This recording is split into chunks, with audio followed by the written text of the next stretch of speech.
is Dr. Anusha, consultant at Dr. Vijay's Cosmetology and Hair Transplantation Center. So, ఈ రోజు మనం PCOSలో laser hair treatment గురించి తెలుసుకోవాలి.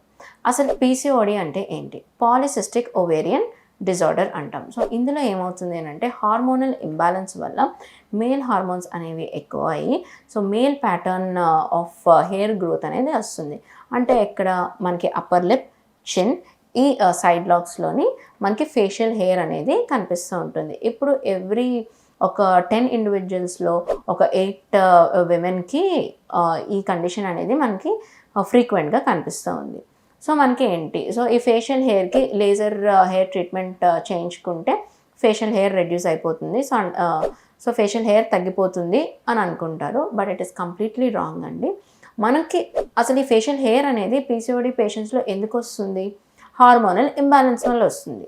So first మీరు మీ గైనకాలజిస్ట్ని కన్సల్ట్ అవ్వాలి. కన్సల్ట్ అయినప్పుడు మీ గైనకాలజిస్ట్ మీకు ప్రిస్క్రైబ్ చేస్తారు. ఈ హార్మోనల్ ఇంబ్యాలెన్స్కి కరెక్ట్ అవ్వడానికి మీకు కొన్ని మెడికేషన్స్ ప్రిస్క్రైబ్ చేస్తారు. ఆ మెడికేషన్స్ యూజ్ చేస్తూ and at the same time మీకు ఆల్రెడీ ఉన్న ఆ ఫేషియల్ హెయిర్ అయితే ఏదైతే ఉందో అది మీకు రెడ్యూస్ చేసుకోవడానికి లేదంటే రిమూవల్ చేసుకోవడానికి మీకు లేజర్ హెయిర్ ట్రీట్మెంట్ అనేది వర్క్ అవుతుంది. అంతే, ఈ రెండు కోఆర్డినేషన్తో కంబైన్డ్గా చేసుకుంటేనే మీకు ఎఫెక్టివ్ రిజల్ట్ అనేది కనిపిస్తుంది. లేదు అంటే మీకు వన్స్ మనం అండర్లైన్ డిజార్డర్ కరెక్ట్ చేసాము అని అంటే ఆటోమేటిక్గా మనం ఈ లేజర్ హెయిర్ రిమూవల్ చేసుకుంటున్నప్పుడు మంచి రిజల్ట్ అనేది మనకి కనిపిస్తుంది. నెక్స్ట్ ఇంకొకటి ఏంటి అని అంటే ఈ లేజర్ హెయిర్ రిడక్షన్ చేసుకుంటున్నప్పుడు ఈ PCOS పేషెంట్స్లోని హెయిర్ గ్రోత్ అనేది ఇంకా రాదు, లేదు అంటే ఈ మెడికేషన్స్ అనేవి వాడకూడదు, వాడితే ఇంకా ఎక్కువయ్యే ఛాన్సెస్ ఉంటాయి అని అపోహ ఉంది.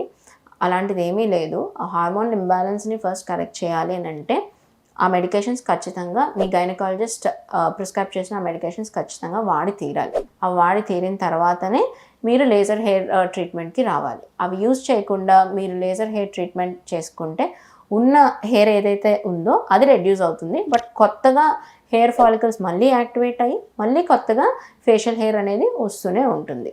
సో ఈ రెండు హ్యాండ్ ఇన్ హ్యాండ్ వెళ్ళాలి ఈ treatment. So do like and share this information. Thank you.